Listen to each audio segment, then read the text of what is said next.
are exploring the Sri Ram Tapasali Ashram in Tapovan, Brahmpuri. This is the oldest ashram where the Lord Ram do the meditation and Hanuman also do the meditation. It's very ancient cultural history place in Rishikesh. We are exploring and speak with Maharaj Dayaram Das ji in this ashram in Rishikesh.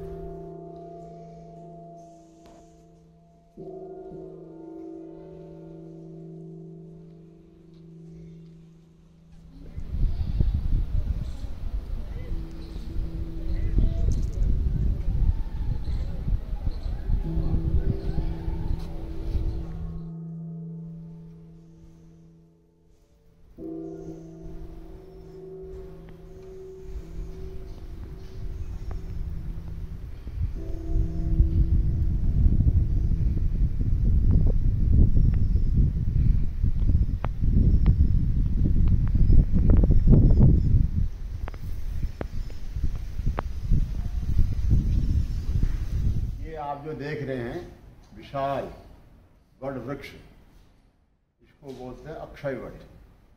ऐसे हमारे देश में 4 वृक्ष हैं।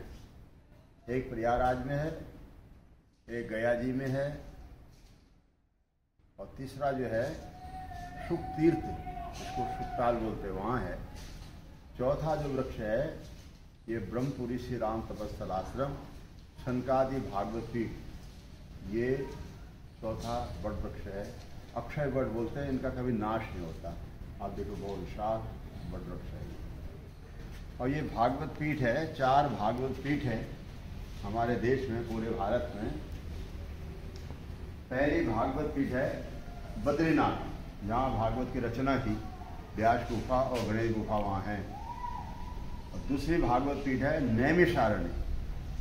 तीसरी भागवत पीठ है जहाँ सुखदेव जी ने राजा परीक्षित को कथा सुनाई थी, वो शुकताल में है, शुक्र तीर्थ भी इसको कहते हैं। और चौथी जो भागवत पीठ है वो शनकादि भागवत पीठ है, ऋषिकेश तपोवन ब्रह्मपुरी में जो है शनकादि भागवत पीठ, वो चौथी पीठ यहाँ पर है। और इसका श्लोक भी है पद्म पुराण में, जब भगवान श्री कृष्ण अपने परम धाम को चले गए थे, गोलोक धाम को, 260 वर्ष बीतने के बाद शनकादिकों ने देवर्षि नारद को यहाँ कथा सुनाई। कथा श्रवण कराने से ज्ञान वैराग भक्ति यही प्रकट हुए। उनकी जो जरा अवस्था थी, वृद्धावस्था दूर हुई। तो गंगा द्वार समीपेतु सप्तमानंद नामकम, ये पद्म पुराण का श्लोक है, तीसरा अध्याय का चौथा श्लोक जी।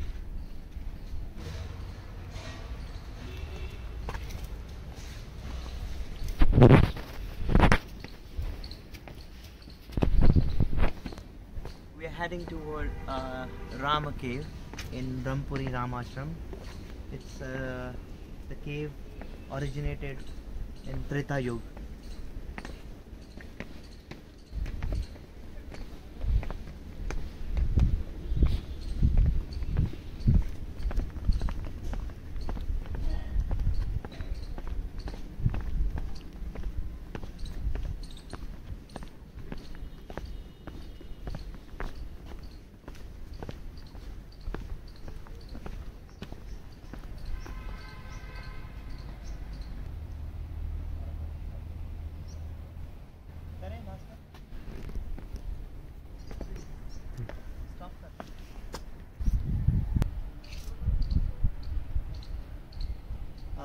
We are going toward the Ram Gufa with Swami ji. Swami ji, ये राम गुफा के बारे में बताइए। ये प्राचीन पौराणिक श्री राम गुफा है, जिस गुफा में भगवान श्री राम ने यहाँ तप किया था। जब रावण कुंभकर्ण का वध कर दिया, अयोध्या जी आए, भगवती सीता जी को वाल्मीकि आश्रम भेज दिया।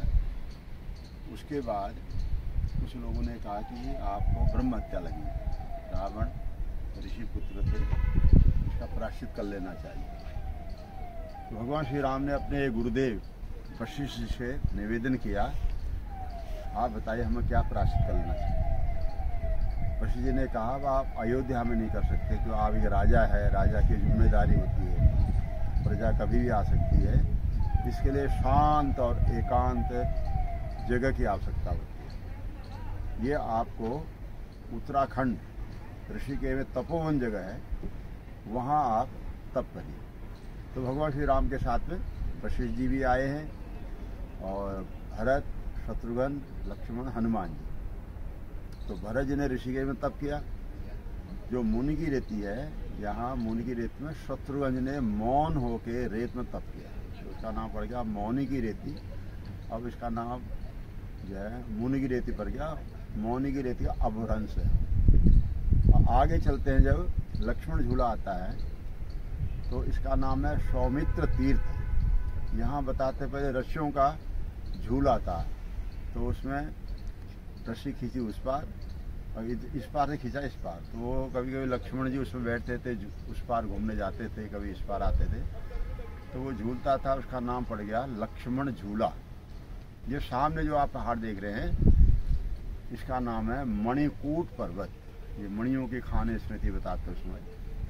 और ये जो गुफा है आप देख रहे हैं, ये भगवान श्री राम ने इसमें 12 वर्ष तप किया।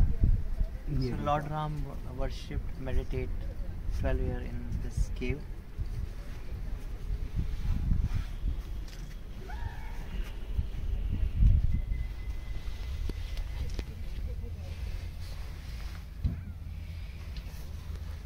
ये श्री राम गुफा है, ओरिजिनल है बिल्कुल, इसमें कोई भी बदलाव नहीं किया है, जैसी थी वैसी।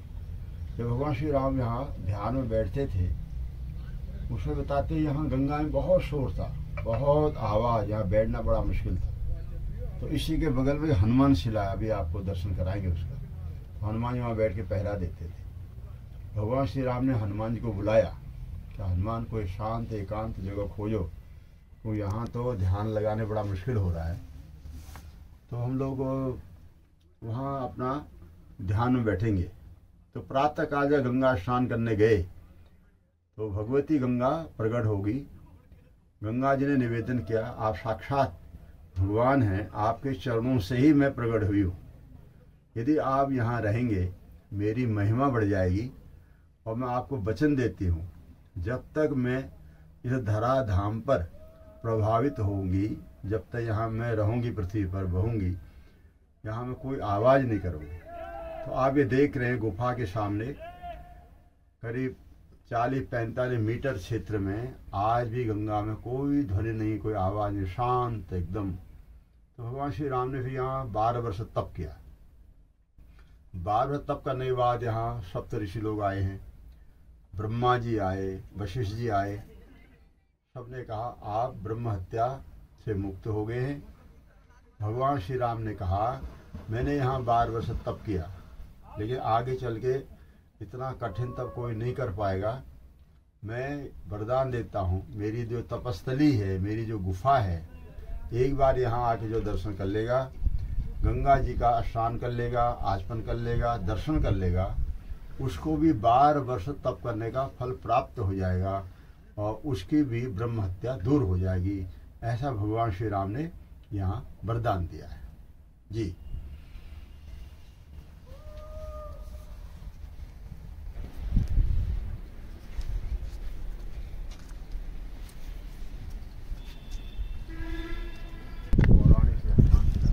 This is the Hanuman Sila, where the Lord Hanuman ji protect the Ram, so nobody can disturb him in the meditation. This is the Hanuman Sila.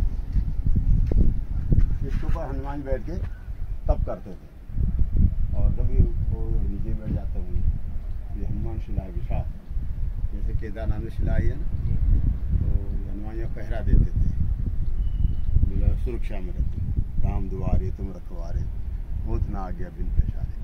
तो अभी हम लोगों ने इसको बिल्कुल ओरिजिनल रखा है, कोई इसमें बदलाव नहीं किया, कोई छेड़छाड़ नहीं। इसकी सुरक्षा के लिए थोड़ा कभी 2-3 साल में बाढ़ आती गंगा जी कभी कभी, तो ये खोखले हो जाते हैं, कहीं ये गिर न जाए नीचे को, या गुफा में थोड़ा सुरक्षा कर नीचे। और बिल्कुल ओरिजिनल वही चीज़ें आप देखें, प्राचीन जगह जगह जो पुरातत्व विभाग वही बता सकते हैं कब से। तो ये सब जो है बहुत पौराणिक है, बहुत प्राचीन है। ऐसे इसको लोग पूजा करते हैं, वंदना करते हैं, दर्शन करते हैं। बहुत लोग आते हैं दर्शन करने के लिए।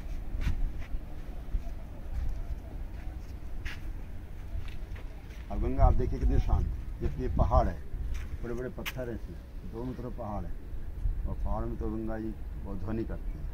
वो ये जो जहाँ से मुड़ी है इधर को, वहाँ से लेकर के और इधर से ये मुड़ गई, केवल इतना ही है बस, इतना क्षेत्र है। कोई ध्वनि नहीं, कोई आवाज़ नहीं, कितनी बढ़ जाती है उसमें, बिल्कुल शांत गंभीर। तो ये घाट बन रहा था तो कुछ जो यहाँ लेबर और मिस्त्री थे इन पत्थरों को तोड़े। तो बाबा जी ने कहा, महंत श्री लक्ष्मण दास जी महाराज, उन्होंने कहा भाई इन पत्थरों को मत तोड़ो, क्योंकि इन पत्थरों, ये पत्थर तब से जब से गंगा यहाँ नहीं आई थी, और इन पत्थरों पर बैठ के कितने संतों ने, भक्तों ने, साधकों ने यहाँ तप किया। इसलिए आप ऐसा करो, इसमें जो है चबूतरा जैसा बना सकते हैं, इनको तोड़ो मत। और फिर कोशिश किया गया, पत्थर नहीं तोड़े गए और ये चबूतरा जैसा ही बनाया गया। पर कुछ पत्थर हैं लोगों को दिखाने के लिए भी प्राचीन है, और पत्थर भी जो है बड़े पुण्य है। हमारे देव केदारनाथ मंदिर की रक्षा की कितना शिला, विशाल शिला वहाँ आई है। देशी कदम जो होता है, देशी, आवाज के तो बाहर से आगे हैं सब। इसको कदम की क्या विशेषता है? कदम भगवान को बहुत प्रिय है जी। कदम की डाल पे झूला पड़ो है, भगवान से इसके डाली में झूला डाल के ढूंढते थे और बैठते थे इसके नीचे। तो इसे कदम है, जामुन है, ऑक्सीजन भी देते हैं जी। ऑक्सीजन देते, जैसे पीपल भी बहुत लोग पीपल लगाते है, हैं। बट है, देखो कितना बड़ा पेड़ लगा, बट है, आंवला है, तुलसी तो रात दिन ऑक्सीजन देती है। हाँ। तुलसी भी, जो पीपल का पेड़ है वो दिन में ऑक्सीजन देता है, रात को कार्बन डाइऑक्साइड, लेकिन तुलसी रात दिन देती है। तो जहाँ तुलसी होगी वहाँ आकाश से विद्युत जो है, बिजली नहीं गिरती। तो हमारे जो कहा ना, उसको पूजो। पूजने का मतलब ये नहीं है कि आप आरती उतारो, सुरक्षा करो, जैसे गंगा माँ है। अब हम लोग तो मानते हैं, विदेशी लोग मानते हैं गंगा जल कभी खराब नहीं होता, बहुत गुण है इसमें, औषधि गुण भी है। पीपल में बहुत गुण है, आंवले में बहुत गुण है, ये कदम में बहुत गुण है, हल्दी में बहुत गुण है, अदरक में बहुत गुण है। तो इसलिए इसको आप इसकी पूजा करो। केले में बहुत गुण है। पूजा करने का मतलब था इनकी सुरक्षा करो, बचाओ इनको, पर्यावरण की सुरक्षा, पर्यावरण की सुरक्षा हो जाए। तो आप देखिए, देखने में कितना आनंद आता है वृक्षों को। आप ऋषिकेश, हरिद्वार, दिल्ली आप देखिए कितना खांडो बन था वो दिल्ली। अब देखिए आप कंक्रीट इतना हो गया, प्रदूषण इतना हो गया। तो ये वृक्ष हैं। तो उत्तराखंड जो है, पूरा उत्तराखंड, हमारा जो उत्तराखंड है, पूरे भारत को ऑक्सीजन दे रहा है। इतना यहाँ वनस्पतियाँ हैं, इतना यहाँ वन है, देखो अभी वन क्षेत्र है। तो क्या है, हम लोग सब वृक्ष लगाते हैं, कभी बाढ़ आते हैं ना, इसके ऊपर आ जाते हैं, तो वृक्ष कभी टूट जाते हैं, गिर जाते हैं, उखड़ जाता है। फिर भी इसकी सुरक्षा के लिए हम लोगों ने जगह जगह चबूतरे बना रखे, ताकि वो जड़ से न उखड़े। टूट भी जाए तो फिर वो फिर हो जाते हैं। जामुन के वृक्ष सुरक्षा करते हैं। हम तो वृक्ष की रक्षा करते हैं, हम तो वृक्ष लगा रहे हैं। ये इतने वृक्ष लगे हैं, ये तो अपने आप पे हुए नहीं, है ना। फलदार वृक्ष भी है, नचा। पहले पुराने रास्ते होते थे, है ना, चट्टियाँ होती थी, वहाँ रुकते थे लोग, ठहरने की व्यवस्था, बर्तन मिलते थे, भोजन मिलता था। तो वो सब चट्टियाँ खत्म हो गई, और गाड़ी लोगों को रोजगार मिलता था उसमें, और वो सब खत्म हो गया।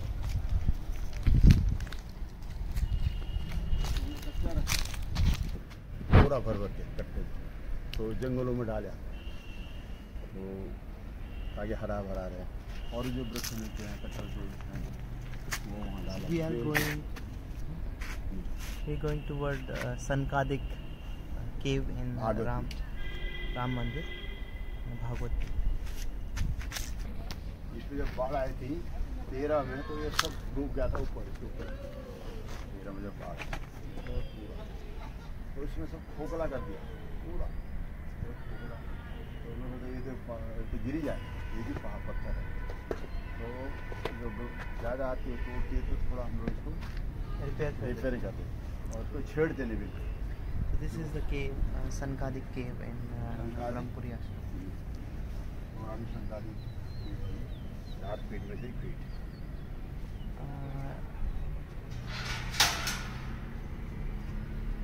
संकादिक भागवत पीठ है।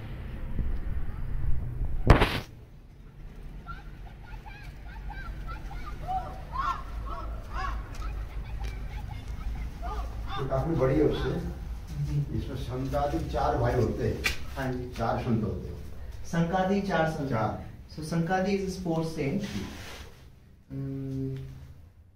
वो ब्रह्मा जी के पहले पुत्र हैं। So Sankadi is the first son of Brahma. तो उन्होंने जब नारद जी जब वृंदावन गए थे वहाँ उनको भक्ति रानी मिली और उनके 2 पुत्र थे, ज्ञान और वैराग्य। मूर्छित अवस्था में थे। नारद जी ने कहा कि कैसे मूर्छित हो गए? कहा कली का प्रभाव है, कलयुग प्रारंभ हो गया है। नारद जी ने कहा हम प्रयास करेंगे ताकि तुम्हारे दोनों पुत्र युवा अवस्था को फिर से प्राप्त हो जाए। तो नारद जी घूमते सब संतों से विचार विमर्श किया। बद्रिकाश्रम पहुंचे बद्रीनाथ में, वहाँ उनको शनकादिक मिले। तो शनकादिकों के सामने अपनी समस्या रखी, ज्ञान और वैराग और भक्ति, इनको तरुण अवस्था प्राप्त हो। हमने तो उनको वेद पुराण शास्त्र उपनिषद सुनाए हैं, मंत्र सुनाए, गीता सुनाई, गायत्री मंत्र भी सुनाया, उसका इतना प्रभाव नहीं पड़ा। शनकादिकों ने कहा नारद जी कलिकाल प्रारंभ हो गया है, ये वेद पुराण शास्त्र उपनिषदों की जो भाषा है वो कठिन भाषा है, लोगों की समझ में कम आती है। अब लोग इतने समझ में नहीं आते संस्कृत में। अब सरल भाषा हो तो लोगों की समझ में आ जाए, बात समझ में आ जाए तो आत्मज्ञान भी होगा, उसको वैराग्य भी होगा, उसको भक्ति करने के मन भी करेगा। तो आप ऐसा करो, आप जो है भागवत सप्ताह कथा का आयोजन रखो। नारद ने कहा हम बद्रिकाश्रम रख दें, तो शनकादिकों ने कहा बद्रिकाश्रम में ठंडी बहुत है, इतने लोग उसका लाभ नहीं ले पाएंगे। नारद ने कहा फिर रामेश्वरम में रख देते हैं, कहा वहाँ गर्मी बहुत पड़ती है, उसका भी लाभ कम मिलेगा, आप मध्य में रखो इसको। एक तपोवन जगह है ऋषिकेश के पास में, तो वहाँ आप रखिए। तो नारद ने ये जगह इसका भौगोलिक सब बताया है, उसमें पद्म पुराण में आया है।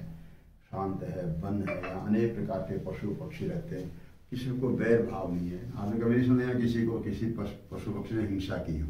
हम लोग रहते हैं, हाथी भी आता है, चीता भी आता है, यहाँ बगीरा भी होता है, बाघ भी आता है, सांप बहुत है। लेकिन अब मेरे को यहाँ 40-45 साल हो गए, किसी ने किसी को नुकसान नहीं किया। हम लोग भी उनको छेड़ते नहीं, भाई वो अपने रास्ते जा रहा है, हम अपने रास्ते। तो यहाँ कथा हुई है, जब यहाँ कथा हुई, आह्वान किया ज्ञान वैराग भक्ति का, तो वो नृत्य करते हुए यहाँ पर आए हैं। उनकी जो मूर्छा अवस्था थी दूर हो गई और सुखदेव महाराज भी यहाँ प्रकट हुए। चौथे दिन भगवान श्री कृष्ण भी यहाँ प्रकट हुए, ऐसा पौराण में आया है। तो ये बहुत प्राचीन गुफा है। इसको अब गंगा जी इसमें आ जाती हैं तो थोड़ा ये थोड़ा टूट जाता है, तो हम लोग इसको ताकि सुरक्षित रहे कभी कभी इसका ऐसे थोड़ा रिपेयरिंग कर देते हैं बस। तो काफ़ी बड़ी है, 4-5 लोग इसमें आ सकते।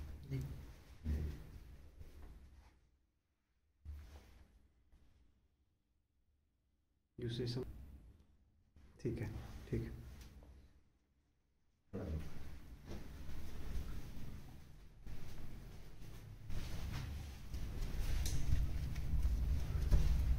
भगवान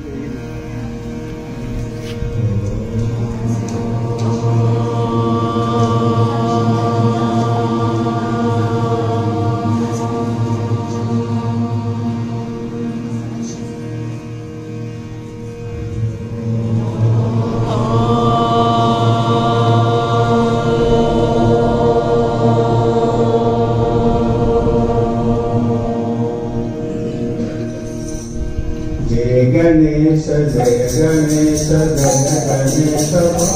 पादुमां हे गणेश